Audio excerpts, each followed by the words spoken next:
Hello दोस्तों, नमस्कार। Scholars study centre में आपका हार्दिक स्वागत है। आप देख रहे हैं the third I daily newspaper editorial show. आज 16 अक्टूबर है और आज का हमारा एडिटोरियल है भारत की ओलंपिक के आयोजन को लेकर के संभावनाएं क्या है। इस पर इंटरनेशनल ओलंपिक कमेटी है, उसकी मुंबई में जो बैठक हुई उसमें प्राइम मिनिस्टर ने भाग लिया और यह कहा कि हम 2036 का ओलंपिक है जो आयोजित करने के लिए पूरा प्रयास करेंगे। तो उसमें देखते हैं एडिटर्स का क्या विचार है। आज 16 अक्टूबर है और आज का एडिटोरियल आपको ओपिनियन एंड एडिटोरियल पेज पे मिल जाएगा, द हिंदू पे, वहीं से लिया गया है। तो शुरू करते हैं आज की वोकैब। पहला वर्ड है अपना leave no stone unturned. Idiom है लीव नो स्टोन अनटर्न्ड का मतलब है कोई कसर न छोड़ना, हर तरह से प्रयास करना। प्राइम मिनिस्टर मोदी ने कहा वो ओलंपिक कमेटी की मीटिंग में मुंबई में कि we leave no stone unturned for India's hosting the Olympic 2036 का जो हम ओलंपिक आयोजन करेंगे उसके लिए हम कोई कसर नहीं छोड़ेंगे, हर तरह का है जो सरकार प्रयास करेगी। So to try every possible course of action in order to achieve something, कोई लक्ष्य प्राप्त करने के लिए हर तरह से प्रयास करना, लीव नो स्टोन अनटर्न्ड। ठीक है। एक है क्वाड्रेनियल ओलंपिक्स, जैसे कि आप जानते हैं क्वाड्रेनियल होते हैं। क्वाड्रेनियल ये प्रोनाउंसिएशन देखें आप इसका, क्वाड्रेनियल, क्वाड्रेनियल यानी चतुर्स, हर 4 साल में होने वाला। सो रिकरिंग एवरी 4 इयर्स, प्रत्येक चौथे वर्ष होने वाला कोई आयोजन होता है तो उसे क्वाड्रेनियल बोलते हैं अपने। तो ये है जो एनुअल नहीं होता है, सालाना होता है, 4 इयर्स में एक बार होता है। Next one is unsavoury. Unsavoury adjective है पार्ट ऑफ स्पीच में, बेस्वाद, बेरुखा, अरुचिकर। क्या होता है? अरुचिकर हो, जो बेस्वाद हो, रूखा हो, डिसएग्रीएबल टू टेस्ट और स्मेल और लुक एट एटसेट्रा। तो if we don't like that thing, तो अनएपेटाइजिंग, अनप्लीजेंट और डिस्टेस्टफुल। एपेटाइजिंग होता है, एपेटाइट होता है भूख, भूख लगना एपेटाइट होता है। एपेटाइट से अनएपेटाइट, जिससे आपकी भूख खत्म हो जाए, जिसका मन नहीं करे उस चीज के लिए। अनप्लीजेंट हो, प्लीजेंट होता है सुहाना, अनप्लीजेंट होता है ना खुशी वाला, जो आपको सुहाए नहीं बिल्कुल। तो डिस्टेस्टफुल, जिसमें आपकी बिल्कुल रुचि नहीं हो। अपोजिट हो जाएगा इसका टेस्टी और एपेटाइजिंग, जो आपकी भूख बढ़ा दे, आपकी रुचि बढ़ा दे। So they looked at scanty unsavoury portions of food doled out to them, उनको जो भोजन दिया गया वे उसकी तरफ, जो स्केंटी, जो बहुत ही थोड़ा सा भोजन था, और वो भी क्या था? अनसेवरी पोर्शंस ऑफ, जो कि बिल्कुल अनएपेटाइजिंग था, डिस्टेस्टफुल था, उस हिस्से को उन्होंने देखा और बिल्कुल उसमें रुचि नहीं ली। तो ये हुआ इसका अपोजिट वर्ड वाक्य में प्रयोग। नेक्स्ट है रेटिसेंस। रेटिसेंस नाउन है, अल्पभाषिक, जिसके बारे में कम चर्चा करते हैं, मौन रहते हैं। ओलंपिक के आयोजन को लेकर के इंडिया रेटिसेंस था, आज तक कोई ज्यादा चर्चा नहीं कर रहा था। पहले हम कॉमनवेल्थ का 2010 में 2010 में आयोजन कर चुके हैं, अब है जो सरकार इसको लेकर के थोड़ा गंभीर है। The quality of being reticent और रिजर्व, तो मौन रहना या कम बोलना, तो रिजर्व और रेस्ट्रेंट रहना। ऑपोजिट हो जाएगा टैक्टिटर्न, टैसिट और मम। तो टैसिटर्न या टैसिट या मम, तो खामोशी, मौन रहना, कम चर्चा करना, अपने आप में रिजर्व रहना, तो रेटिसेंस हो गया है। The traditional emotional reticence of British, जो ट्रेडिशनली देखा जाए तो इमोशनली ब्रिटिश क्या है? रेटिसेंस है, वो अल्पभाषी होते हैं। ये एक वाक्य में प्रयोग हो गया इसका। Next one is ineptly. Aptly होता है बड़ा कुशलता से, स्किलफुली। इनएप्टली अपोजिट वर्ड हो गया इन लगने से, तो इनएप्टली अनुचित ढंग से, और ये क्या हुआ? अनुचित ढंग से। So doing something not only badly but in A clumsy और ऑकवर्ड वे। ठीक है। तो एप्टली होता है बड़ा स्किलफुल, कुशलता से। इनएप्टली क्या हो गया? एकदम ऑपोजिट हो गया। तो जिसमें आप न केवल बुरी तरह से उस काम को करते हो, बल्कि उसको क्लमजी अंदाज में या ऑकवर्ड तरीके से, बेढंग से भी करते हो, काम गलत भी करे हो और गलत करने में भी बेढंग से करते हैं, दैट इज इनएप्टली। तो एप्टली का ऑपोजिट हो गया इनएप्टली, अनुचित ढंग से। तो क्लमजीली एंड स्टिफली, तो ये इसका सिनोनिम हो गया। एंटोनिम हो जाएगा एड्राइटली। एड्राइटली यानी बड़ी कुशलता से और सही तरीके से, व्यवस्थित तरीके से, ग्रेसफुली, बड़ा ही आदरपूर्वक और कुशलता के साथ किया गया कार्य हो जाएगा। तो इनएप्टली हैंडल 2010 टेली कॉमनवेल्थ गेम्स, वी हैंडल्ड। तो 2010 के जो कॉमनवेल्थ गेम हैं उनको हमने कैसे हैंडल किया? इनएप्टली, बहुत ही बेतरतीब ढंग से हैंडल किया, यानी ढंग से नहीं हुआ। उसमें इतने सारे है जो करप्शन के आरोप लगे, सुरेश कलमाड़ी जी होते थे उसमें, तो ये कुछ सही नहीं रहा। Next one is ratification. Ratification part of speech noun है संपुष्टि या अनुसमर्थन, किसी चीज को रेटिफाई कर देना, अप्रूव कर देना, उसे सहमति प्रदान कर देना। द एक्शन ऑफ साइनिंग और गिविंग फॉर्मल कंसेंट, कंसेंट होता है सहमति, सहमति। तो फॉर्मल जो कंसेंट सहमति देते हैं टू ए ट्रीटी, कॉन्ट्रैक्ट और एग्रीमेंट, किसी संधि, समझौते या समझौते को, मेकिंग इट ऑफिशियली वैलिड, और जिसे अपने आधिकारिक रूप से वैध बना देते हैं। सिनोनिम हो जाएगा सैंक्शन, सहमति, अप्रूवल, मंजूरी देना। एंटोनिम हो जाएगा डिसअप्रूवल, असहमति या रिफ्यूजल, इनकार कर देना। तो वाक्य में प्रयोग हो गया, ratification of the treaty raise problems in several member states. तो ट्रीटी है, संधि की जो अप्रूवल है, मंजूरी ने क्या किया? रेज प्रॉब्लम, कई सारी समस्याएं पैदा कर दी, इन सेवरल मेंबर स्टेट्स, कई है जो मेंबर स्टेट्स में, सदस्य राज्यों के अंदर। Extravaganza, pomp and show. Extravaganza और एक्स्ट्रावेजेंडा दोनों इसके प्रोनाउंसिएशन हो सकते हैं, एक्स्ट्रावेगेंजा या एक्स्ट्रावेगेंजा। एक्स्ट्रावेगेंजा या एक्स्ट्रावेगेंजा दोनों तरह से बोल सकते हैं अपने। पार्ट ऑफ स्पीच में नाउन है, कल्पात्मक नाटक या भव्य प्रदर्शन, जिसे ओलंपिक का जहां भी आप देखते हो आयोजन होता है तो मोर देन रियलिटी होता है, उसका एक्स्ट्रावेगेंजा होता है।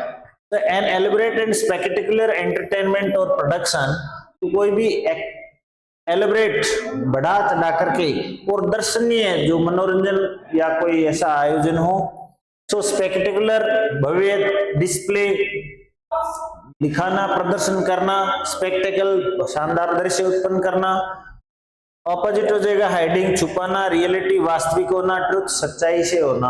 इसका मतलब इसमें क्या होता है, कुछ अनरियलिटी होती है, कुछ सच्चाई नहीं होती है एक्स्ट्रावेगेंजा के अंदर, यानी उस चीज का बढ़ा चढ़ा करके प्रदर्शन किया जाता है। So the extravaganza of dance in many forms, dance का भव्य प्रदर्शन, ये इसका वाक्य में प्रयोग हो गया।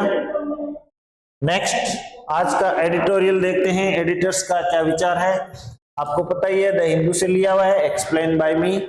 ओलंपियन हाइट्स, ओलंपिक की जो ऊंचाइयां हैं, on India's efforts to organise the 2036 edition, Bharat के 2036 का ओलंपिक आयोजन करने के प्रयास। India must be wary of the complexities of hosting the Olympiad, Bharat को अवश्य ही 2036 का जो ओलंपियाड है उसके आयोजन की जो जटिलताएं हैं, कॉम्प्लेक्सिटीज क्या होती है, जटिलताएं, तो उन जटिलताओं का है जो ध्यान रखना चाहिए, अवश्य ही ध्यान रखना चाहिए कि ये कॉम्प्लेक्स है, ये केक वॉक नहीं है, बहुत टफ काम होने वाला है। तो मोदी साहब क्या कहते हैं कि don't worry, from the time immemorial, अनंत काल से ही, समय जब से मैं याद नहीं है तब से ही, मेमोरियल टाइम से ही, the Olympics has been used as a soft power, Olympics को है जो एक सॉफ्ट पावर मीडियम के रूप में प्रयोग किया गया है। सॉफ्ट पावर आप क्या पता है, सॉफ्ट सत्ता होती है, यानी कि आप अपने खेलों के माध्यम से अपने देश का प्रभाव दूसरों के सामने दिखाते हैं। जैसे हॉलीवुड या बॉलीवुड की जो फिल्में होती हैं, तो फिल्मों के माध्यम से, टीवी सीरियल के माध्यम से, कलात्मक नाटकों के माध्यम से हम जनता पर जो मानसिक प्रभाव डालते हैं उसे सॉफ्ट पावर कहा जाता है। तो ये सॉफ्ट पावर है। आपको पता होगा हॉलीवुड की फिल्मों में अमेरिका की आर्मी को इतना मजबूत दिखाया जाता है, इतना हाई टेक्नोलॉजिकल इक्विप्ड दिखाया जाता है, तो पूरी दुनिया ये मानने लगती है कि वो बहुत एडवांस्ड है। तो इसे सॉफ्ट पावर कहते हैं। तो आप किसी भी है जो देश को या उसके समाज को मजबूत दिखाना है तो उसके क्या करते हैं, टीवी सीरियल है, नाटक है, मीडिया है, फिल्में हैं आदि, इसमें उसको डोमिनेट दिखाया जाता है, तो लोग जाने अनजाने में उसको सही मान बैठते हैं। इसे सॉफ्ट पावर कहते हैं। तो गेम के तहत भी क्या होता है, ओलंपिक्स के अंदर जिस देश ने आयोजन कर लिया, मानो वो बहुत बड़ा देश है और मजबूत कंट्री है, तो उसका यूएनओ में और दूसरे देशों में दादागिरी बढ़ती है, उसका प्रभाव बढ़ता है। तो इसे सॉफ्ट पावर के रूप में किया जाता है हमेशा से ही। तो governments worldwide have a bet on the sporting, economic and socio cultural impact the games can leave. So सरकारें क्या करती है, विश्व भर के अंदर सरकारें क्या करती है, खेल का, आर्थिक गतिविधियों का और सामाजिक व सांस्कृतिक जो प्रभाव है ये खेल छोड़ सकता है, इसका इस्तेमाल करती है। As well as on the political legitimacy the hosting of the event can bring. साथ ही साथ जो इस इवेंट को, ओलंपिक के खेल को जो आयोजित करने से उन्हें जो लेजिटिमेसी मिलती है, जो राजनीतिक वैधता मिलती है, उस देश की प्रतिष्ठा और साख बढ़ती है दुनिया में, उसका भी वो ज्यादा से ज्यादा फायदा उठाने की कोशिश करते हैं। तो पोस्ट वर्ल्ड वॉर यूरोप, वैश्व युद्ध के बाद में जो यूरोप था, post apartheid South Africa, South Africa में एपेर्थाइड के बाद में, एपेर्थाइड जानते हो, रंग भेद की नीति, एपेर्थाइड का मतलब होता है रंग भेद की, the colour discrimination policy which prevailed in south Africa, जो साउथ अफ्रीका में चली थी, जो 92 में नेल्सन मंडेला के नेतृत्व में खत्म हुई। And Brazil of the 2010s are, और 2010 का जो ब्राजील है, जिन इन सब ने क्या किया है, ओलंपिक्स का आयोजन किया है। आर विविध एग्जांपल्स, ये विविध एग्जांपल है, विविध का मतलब है तो विभिन्न प्रकार के।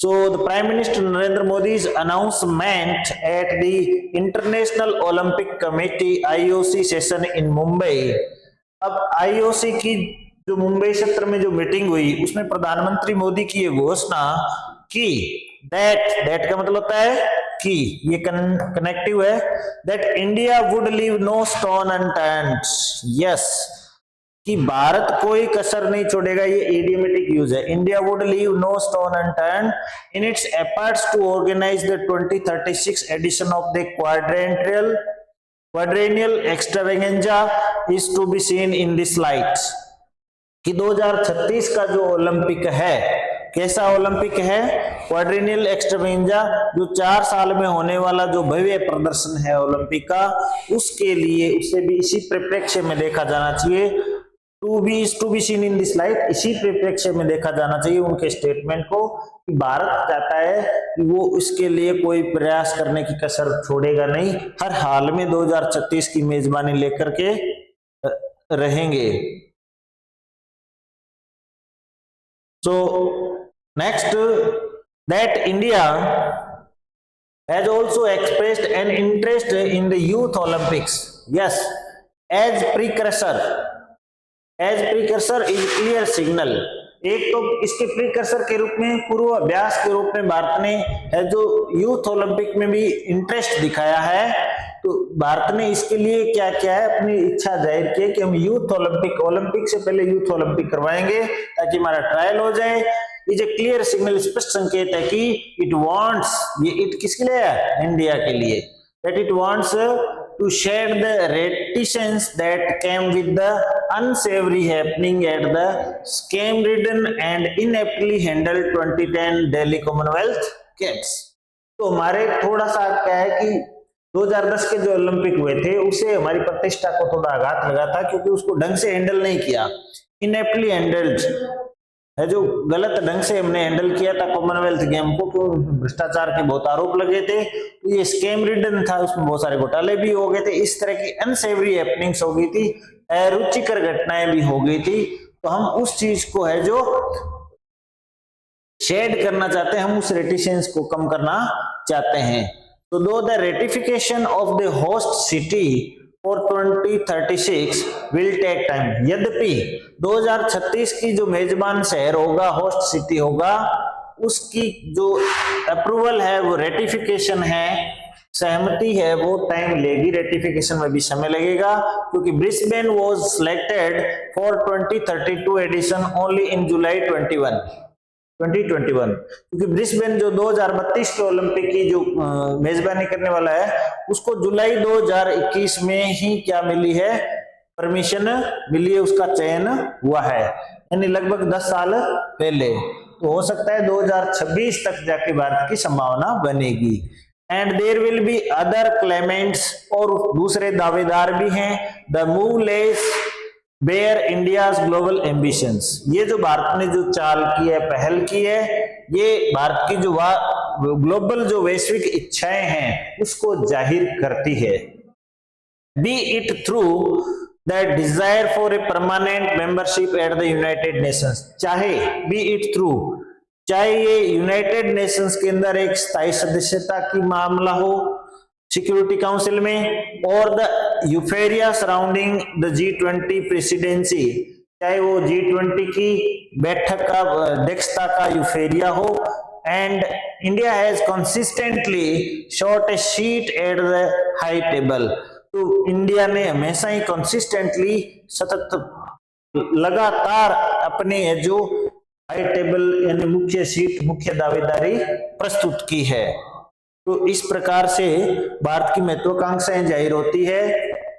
The tag of an Olympic host, एक ओलंपिक आयोजनकर्ता का मेजबानी का जो टैग लगता है, जो एक स्टैंप लगती है, can give it vantage position in a shifting world order. Yes, ये जो ध्रुवीकरण हो रहा है, पहले यूएस लेड या रशिया लेड कंट्री, ये जो ग्लोबल सिस्टम था, या तो एक तरफ अमेरिका था, एक तरफ रशिया था, अब है जो इंडिया कह रहे नहीं, this is the time of Bharat, ये भारत का समय है, तो हम भारत ही 21वीं सदी में दुनिया को लीड करेगा। तो इस वर्ल्ड शिफ्टिंग ऑर्डर हो रहा है, इस ऑर्डर में अपनी जो मजबूत स्थिति बनाने का प्रयास है भारत का। सो स्पोर्टिंग वाइज, तो खेल के माध्यम से भी, it is clear that India wants to benefit from the strong tailwinds produced by the stellar 107 medal show at the recently concluded Asian Games। Yes,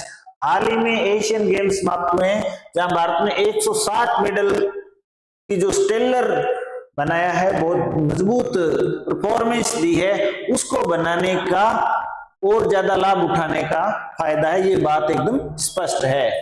Ever since Abhinav Bindra won the nation's first ever individual Olympic gold at Beijing in 2008, जब से 2008 में Beijing Olympic में अभिनव बिंद्रा ने gold medal जीता था, पहला व्यक्तिगत gold medal था, इंडिविजुअल था।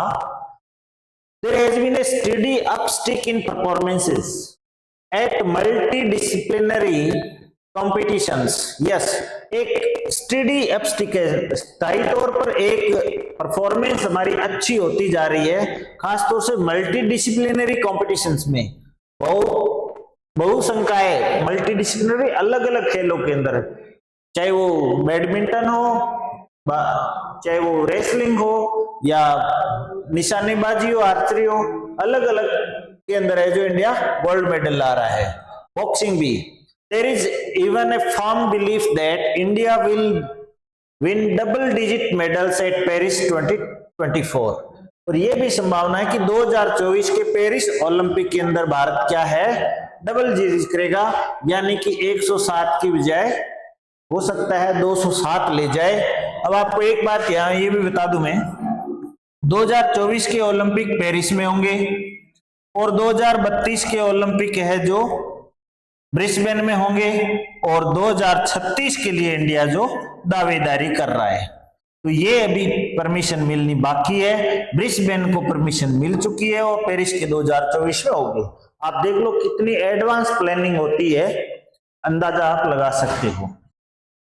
सो while such confidences is not entirely misplaced, यद्यपि ऐसे कॉन्फिडेंस है वो पूरी तरह से मिसप्लेस्ड नहीं होते हैं।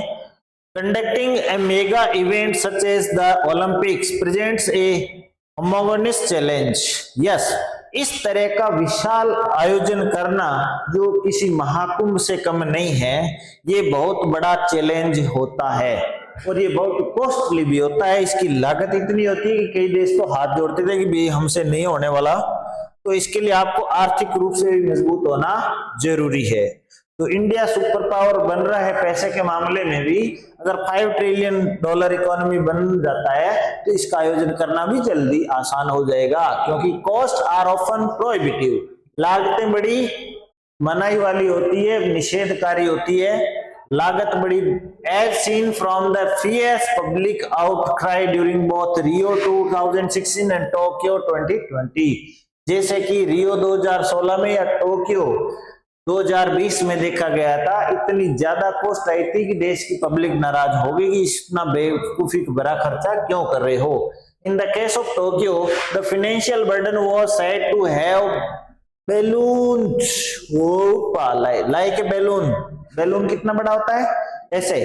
तो आर्थिक बोझ टोक्यो के अंदर इतना ज्यादा बढ़ गया था, बर्डन यानी बोझ, सेड टू हैव बैलून, जैसे बैलून होता है, बैलून में क्या होता है, छोटा सा बैलून होता है, उसमें अपने हवा भरते हैं तो फूल जाता है, कितना बड़ा होता है।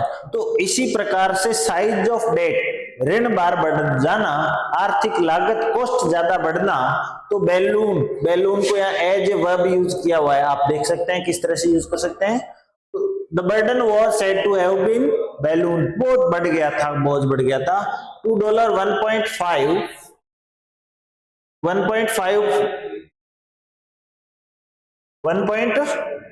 $15.4 बिलियन, यस। तो ये इतना बढ़ गया था कि 15.4 बिलियन यानी 15 अरब से भी ज्यादा पैसे लगे। More than double the initial estimate, जो शुरुआती जो उनका इनिशियल स्टार्टिंग में जो अनुमान था उसे दुगना। उन्होंने शुरू में सोचा कि 7-7.5 बिलियन पैसा लगेगा, लेकिन 7 बिलियन की डॉलर में भी वो भी उसके बजाय 15 अरब डॉलर उनके उसे भी ज्यादा खर्च हो गए। So recently the Australian state of Victoria pulled out of hosting the 2026 Commonwealth Games। तो ऑस्ट्रेलिया का स्टेट है विक्टोरिया, विक्टोरिया ने क्या किया, अपनी 2026 की ओलंपिक की जो मेजबानी करने की थी उसे है जो कॉमनवेल्थ गेम की, उसे उसने हाथ पीछे खींच लिए बिकॉज ऑफ माउंटिंग एक्सपेंडिचर, क्योंकि उसका जो एक्सपेंडिचर है वो माउंटिंग हो रहा था। जैसे माउंट होता है, पहाड़ होता है जो ऊंचा होता है, तो माउंटिंग इंक्रीजिंग, तो इंक्रीजिंग के सेंस में आपने माउंट शब्द को, नाउन को एज ए वर्ब यूज कर लिया गया है। तो आप देख सकते हैं इस तरह के शब्दों का विशेष ध्यान रखें। Because of mounting increasing expenditure, expenditure खर्चे, तो जो खर्चे बढ़ते हुए खर्चे देख करके उसने हाथ पीछे कर लिए। And the Canadian province of Alberta withdrew a bid for the 2030 edition, और कनाडा के जो प्रोविंस है एल्बर्टा, उसने भी 2030 का जो एडिशन है उससे भी है बोली से वो भी क्या हो गया, विथड्रू होगा, पीछे हट गया कि मेरे से पार नहीं पड़ने वाली। तो ऐसा है, ये कॉस्ट के कारण है, क्योंकि कॉस्ट हमेशा ही प्रोहिबिटिव होती है। Next, to avoid being seen as populist ephemera in a deeply unequal society, the IOC has moved away from the one size fits all solution and now asks potential organizers to present projects that best fit their economic, social and environmental realities। अब पहले तो इसकी approach ये होती थी कि एक बहुत ही धनी और समृद्ध देश देखा जाए जो इसका आयोजन कर सके, लेकिन अब इस तरह के दावेदार कम मिल रहे हैं और जल्दी जल्दी हर एक देश इसको करवाना भी नहीं चाहता। तो इससे बचने के लिए जो पॉपुलरिस्ट उसका इफेमेरिया है, उस जो डीपली अनइक्वल सोसाइटी, जो कि एक बहुत ही असमान समाज के अंदर इंटरनेशनल ओलंपिक कमेटी ने क्या किया, move away from one size fits all, कि सबके लिए फिट रहने वाली बात उसे हट करके एक नया सॉल्यूशन ढूंढा है। And now ask potential organisers, अब वो संभावित जो आयोजन करता है देश है उनसे कह रहा है कि आप अपने अपने प्रोजेक्ट से प्रेजेंट करिए जो आपके सामाजिक, आर्थिक और पर्यावरणीय वास्तविकताओं से संबंधित हो। यानी कि आप आर्थिक रूप से मजबूत हो, पहली शर्त ये। आपका सामाजिक ताना बाना ऐसा हो कि किसी भी देश के लोग वहां आए, एंजॉय करें, आपको कोई दिक्कत नहीं हो। और आपका पर्यावरण प्रदूषण के मामले में भी साफ रिकॉर्ड होना चाहिए, क्योंकि इसके आयोजन में इतना बड़ा कंस्ट्रक्शन होता है कि आप अंदाजा भी नहीं लगा सकते। India success will depend on how it marries its aspirations. Yes, आप अपनी इच्छाओं को कैसे वास्तविकता में बदल पाते हैं, तो इसके लिए है कि it will depend on how it marries its aspirations. ये अपनी आकांक्षाओं को कैसे पूरा करता है, उनसे मेरी करता है। यानी इस मेरी शब्द का भी, विवाह वाले का भी आप देखो, आकांक्षाओं को हकीकत में बदलना। तो it will depend on how it marries its aspirations with the inherent complexities. तो इसके साथ जो आने वाली जो जटिलताएं हैं उनको कैसे हकीकत में बदल पाता है, ये एक देखने वाली बात रहेगी। तो ये था आज का आर्टिकल। आई डू होप आप प्रतिदिन इसको देखते हो, तो हमारे साथ हमेशा बने रहिए। यूट्यूब चैनल पर हमारे स्कॉलर्स स्टडी सेंटर पर आपको प्रतिदिन ये मिलता है। संडे को कुछ नया मटेरियल लेके आएंगे, संडे को एडिटोरियल नहीं आता है। संडे के लिए कुछ एक नई सीरीज जल्द ही शुरू करने वाले हैं। हो सकता है आपको इजराइल फिलिस्तीन के मैटर पर भी एक रोचक जानकारी के साथ हम उसकी शुरुआत कर रहे हैं। नमस्कार।